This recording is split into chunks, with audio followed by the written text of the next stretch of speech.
On this week's Intelligence's Dump Stat, RumpDM does a Bro SR backflip and hopes he sticks the landing. Dungeoneer thanks Jeffro and B-Dubs for a boring game. Old School Gamer is very confused about labels. Eric Diaz fails an intelligence save, and a goat girl spends more time eating books than reading them. Welcome everyone to Driving and Dragons. I'm Daniel. And boy, oh boy, some people must be jealous that they didn't win that golden 3-1s trophy because they are coming hot out of the gate with the lukewarm takes this week. Don't forget to hype the video because that apparently pushes it out to my other subscribers. Then like it and share it with your other friends. Subscribe to the channel and ring the bell so you never miss out on great gaming advice and not so great quotes from the TTRPG world on Mondays. And remember that if you choose to support the channel, charity, giveaway, car project, Patreon, memberships, and supers all go towards that end. I'm targeting January 1st for a Kickstarter for the Corvid Codex Pulp Anthology project, so be on the lookout. Now, grab your BC headache powder, on with the show.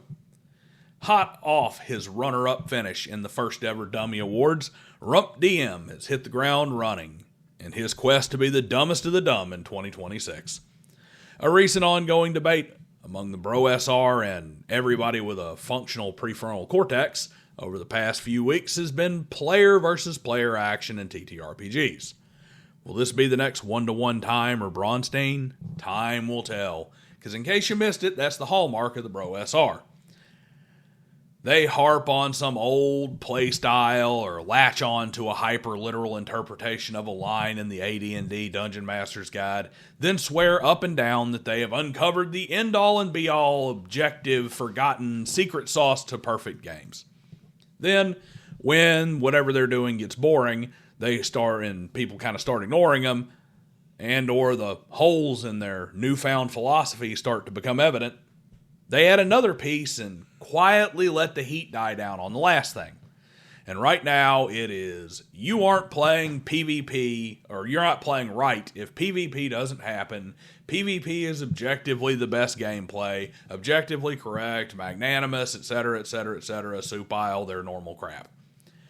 As always, they have a derisive term that they have come up for any deviation from their latest sacred cow.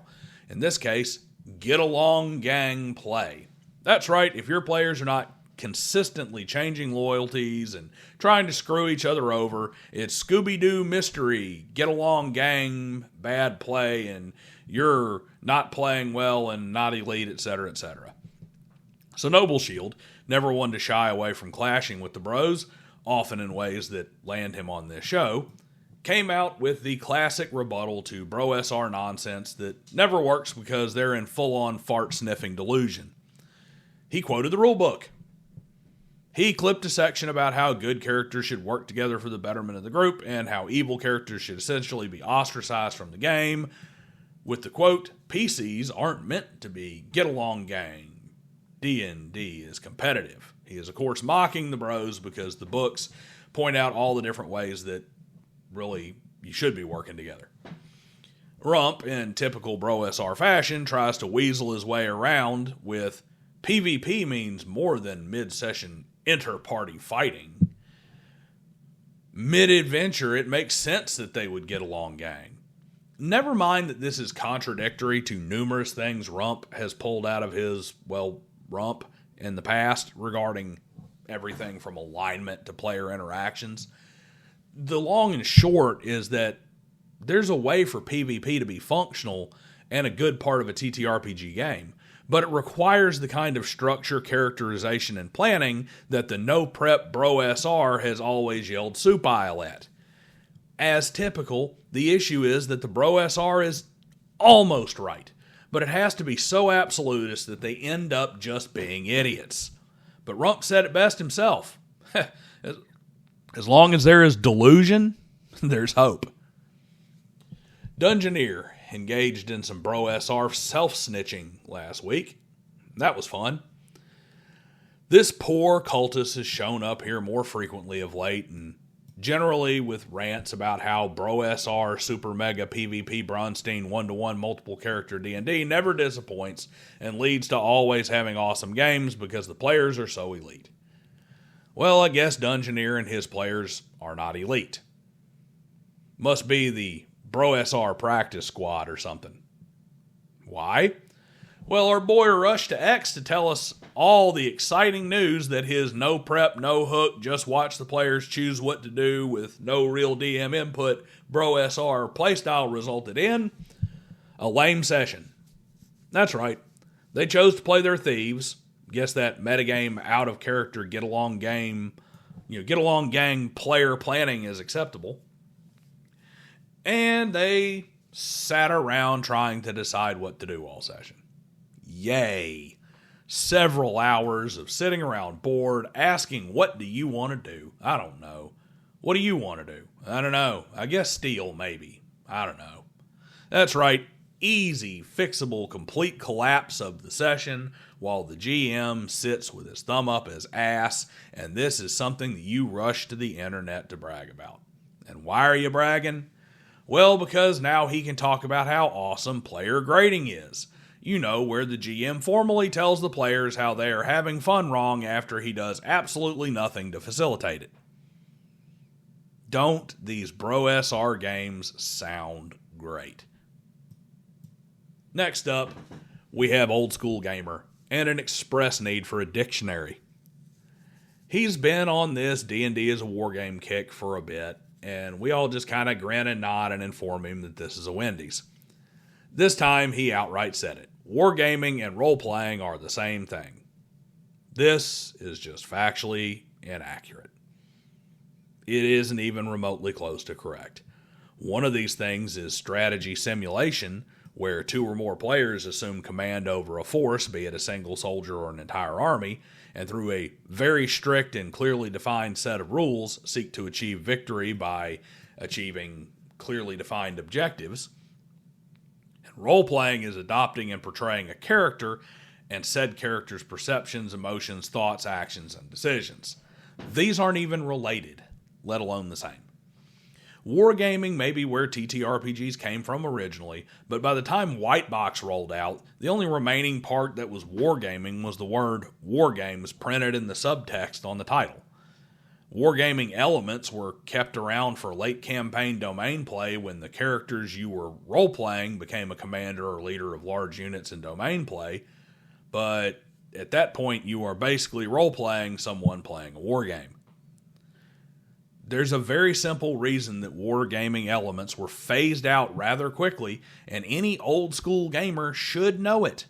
These two styles of play attract very different types of players. If you're a wargamer, there's better wargames out there without the need for all the role-playing to be in it. Honestly, the man posted not long before this that he was sick of crossovers and couldn't wait for them to all go away. I believe it was in reference to a meme about, hear me out, zombies, but they're cowboys, and then saying, God, can't all the crossovers go away? So I guess he avoids facing the fact that RPGs with wargaming integrated is the mother of all crossovers by pretending that they are the same thing when they're functionally opposites. Eric Diaz returns to the stupid. Old Eric isn't bad in general, but he falls victim to the character count on X on a regular basis. Honestly, it's a self-imposed limit because he is the master of blanket, unrefined, single-sentence statements that may have some valid insight buried in the rough somewhere, but the way he states them is just dumb. Fighters should have the best saving throws, and their abilities to resist magic are not supernatural, quite the opposite.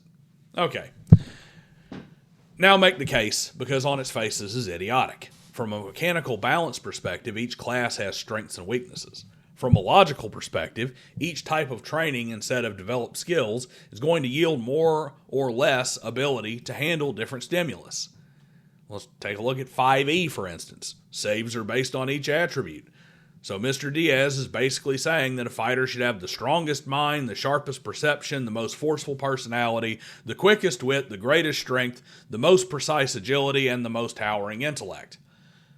Just like the person who is elite at everything doesn't really exist, neither should the character class that is exceptional at everything.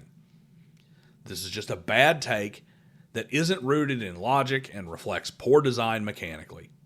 Eric, you need to think these things through more before making declarative statements, or at least use the remaining 100 or so characters that X gives you to expound on them. Finally, we come to something of a tradition here on Intelligence's Dump Stat, the non-gaming take of the week. This one keeps not just that tradition, but another favorite of my long-term subscribers. People setting me off because they say incredibly stupid things about J.R.R. Tolkien. Let's face it, modern literature is a dumpster fire in a septic tank of moral dross and technical decay. It's part of why I started the Corvid Codex project, to bring back real prose and stories that demand to be understood and not simply read. But we live in just a completely illiterate society. Even worse, we live in a society where the literary world is populated by talking heads who smugly display the lowest levels of literacy while pretending that they are well-read. And that leads us to stupidity like this. Tolkien on his shelf is only acceptable if he's under 16. This is from Giles Goat Girl, a pseudo-intellectual art snob repost account that floods X with QTs of statements that are only surpassed in stupidity by the few original comments that she occasionally makes. Like how she is an obsessive fan of a Jewish short story writer, except for the whole anti-genocidal terrorist part. Funny, you agree with everything the woman says except the part where she is anti-goat humper throwing babies in ovens. That is the level of intellect that we are dealing with here. The picture she commented on shows a boy's bookshelf with Tolkien, Tolstoy, Virgil, Plato, and Shakespeare on it. All writers that I doubt she has the literacy to understand and to whom she feels superior because her postmodernist brainwashing tells her moral bankruptcy is a sign of intelligence. Tolkien's prose alone, to say nothing of his deep understanding of language, culture, history, morality, and mythology, shows that at any age, if you can only have 3 books on your shelf, should be the Bible, a Missal, and the complete works of J.R.R. Tolkien. This is a very useful post, though, because when people post things like this about Tolkien, you know that you should begin any discussion of their opinions with extreme prejudicial skepticism. With any luck, an ent will knock some sense into her. By which I mean a tree will fall on her head and maybe help her forget her postmodernist programming, and then maybe she can go back and learn to read. A prime example of one of my favorite sayings, the kind of stupidity that can only come from academia. And that's what I got for this week, folks. I'll see you next time.